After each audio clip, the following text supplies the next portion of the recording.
and compete in that same time period and win. Right. That's all. Kick some ass. I love it. This network, I used to work for Viacom CBS like you know, and, listen, I had a rough period. I sit here, I watch what's going on now. You had your scandal, Charlie Sheen has his scandal. They keep hiring you guys. Me, I get fired. They took me to court and sued me. What did I do wrong? I mentioned where I work. You guys are up to shenanigans. I'm backstage looking over everyone. I said, did you have sex with Dave? No. You know, I feel, listen, can I say something? I want to say something about Dave, and I mean this. I love Dave. I love this guy. There was a time in my life. I didn't really need to come in tonight, did I? I feel like Bill Cosby sitting here doing a monologue, except I'm making sense. Now, I saw that stuff. You can't let him go on and on and on. He's got to stop droning, this guy. Dave is gracious. After all, Bill Cosby's a legend, an icon. Sure. Dave says, okay, do a little monologue on the side of the stage. The guy goes on 10, 15 minutes. I don't know. Dave's asleep. The whole show's a mess. But listen, Dave, I love you. You know, Dave, I love you, Howard. I want to apologize to you. Apologize to me for what, for God's sake? I owe you an apology. You don't owe me an apology. I have been in therapy now for 16 years. Right. Well, now, let me ask and I'm you going to be sincere now. What kind of therapy do you go to?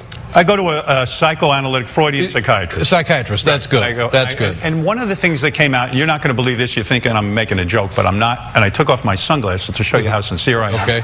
Because the eyes are the window to the soul, as we know.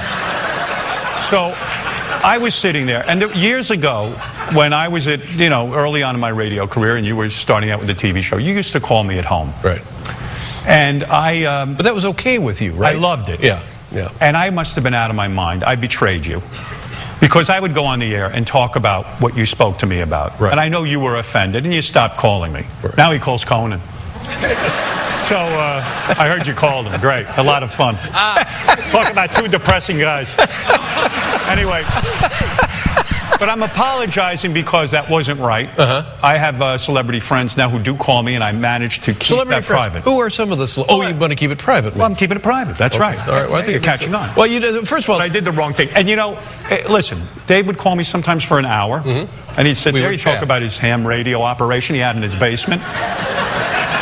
It was a depressing one. There was no ham radio operation. No, but I think there was. No, there wasn't. I won't embarrass you because this is the new me. I'm in therapy. Okay, all right, I appreciate that. But honest to God, I really want to apologize to you for doing that. That's very generous. And if you should call me again, I will not reveal what you said. No, you have been both very, very nice to me on the radio and viciously ugly to me on the radio. Both. And I accept both with equanimity because I know a little bit about how you operate, and I'm still fond of your talent and your ability and what you've represented to the United States of America. Thank you. And the world. And of course the world. But, Dave, I knew if I started sucking up to you, I'd get a chance to say something. Dave, you were reaching out to me at a time. Yeah. And believe me, I read about your troubles. That's why I didn't come on for a while. I didn't want to harp on any of that stuff. But I'll tell you something about Dave. When I would speak to him in these private conversations, you sounded so miserable. You hated your work. You hate coming in here. I know how the feeling. I hate it too. Yeah. And then when I read about your troubles, I said, poor Dave. Oh, you read about him, did you? I read about him. I said, poor Dave. Yeah. Finally had something fun to do at work, and they took it away from me. They're out of their mind. I love you. Go back to doing what you were doing. We'll be right back. Howard Stern, everybody.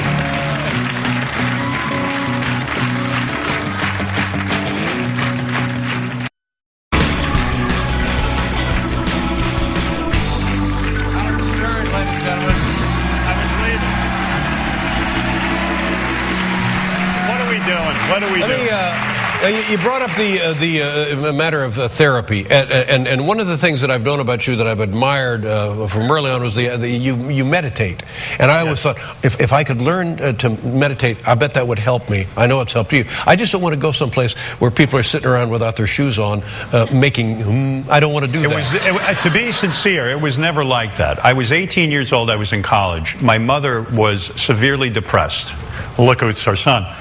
But in all seriousness, she was severely depressed. She was upset that her sister had died. She took it very hard, and things got to her.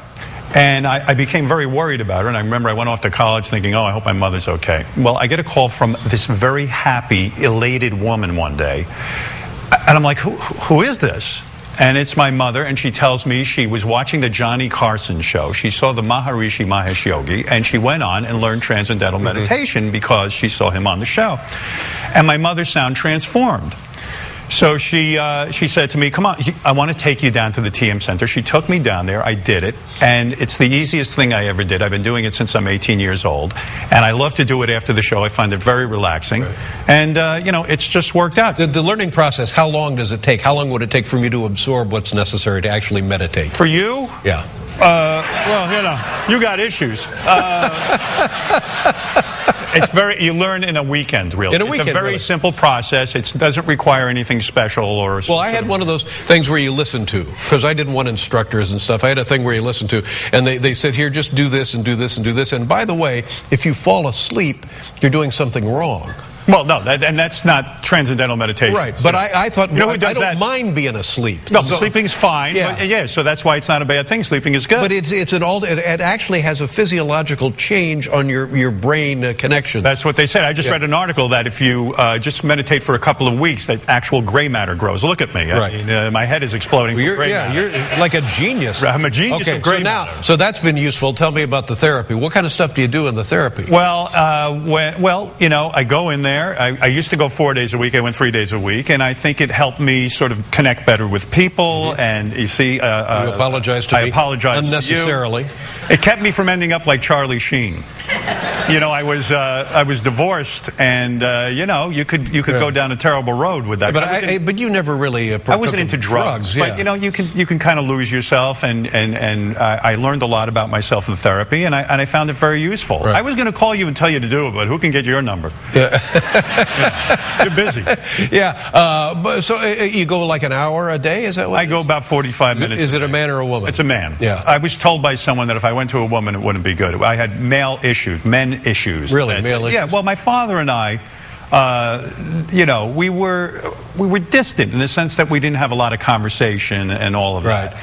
And so the psychiatrist felt it was good for me to sit with a man and really talk to a man and relate to him in a way that I never related to. Now, the times before in my life when I have gone to therapy, and I've mentioned this before, I kind of get bored after a few weeks, and I start not having things to say. Yeah, that can happen. Well, you do what I do. You make stuff up. Right. Well, that's what I was doing. Right. Putting on a bit of a show. And why not? Yeah. Everything's a show. My whole life is a show. We'll be back with Howard Stern, ladies and gentlemen.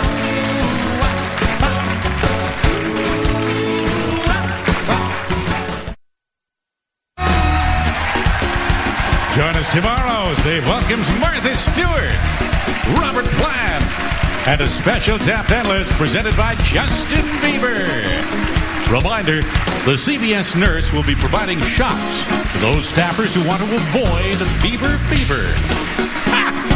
I wrote that myself. Back into Bobby Sue.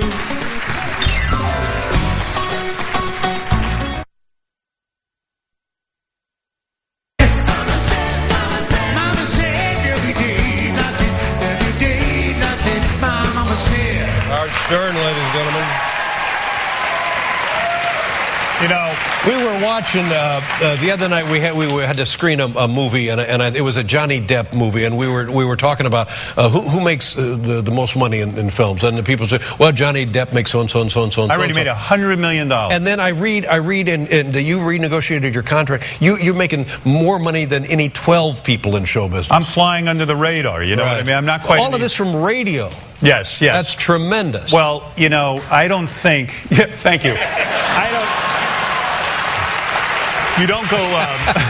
You don't go into radio for the money, because if you really think about it, my father was a radio engineer, and I suppose that's where I got the bug, you know? And I never thought I'd be successful. I never thought I'd make money. If I made $12,000 a year, I was excited. And he even said to me, my father, he says, he goes, what are you going to college for? This is how he talks. He goes, what are you going to, very, very proper. Why are you going to college to study radio? Any idiot could go in and take your job. You could be sitting there in the sanitarium sanitation man can walk in and take your job. And, this didn't ring true to me. But then did you see this homeless guy? Ted Williams. And I'm sitting there, I go, my old man knows what he's talking about. Here's a guy, Dave, he's sitting there on the side of the road, he's toothless. I mean, I don't know what he's doing in terms of drugs. And this guy, next thing you know, 2 minutes later, he's got a Kraft macaroni and cheese commercial. I'm sitting there like, what is it? But the greatest are guys I know in radio, because they all call me. Yeah. And they go, can you believe this homeless guy getting a Kraft macaroni and cheese? I'm working here day and night. I'm doing a shift 6 days a week, and I can't get a Kraft macaroni and cheese commercial. I go, listen, you idiot. If this homeless guy doesn't get the Kraft macaroni and cheese commercial, you're still not getting one. We're all losers, pal. But it took me by surprise that I actually was able to make a living in radio. Let's talk about the most recent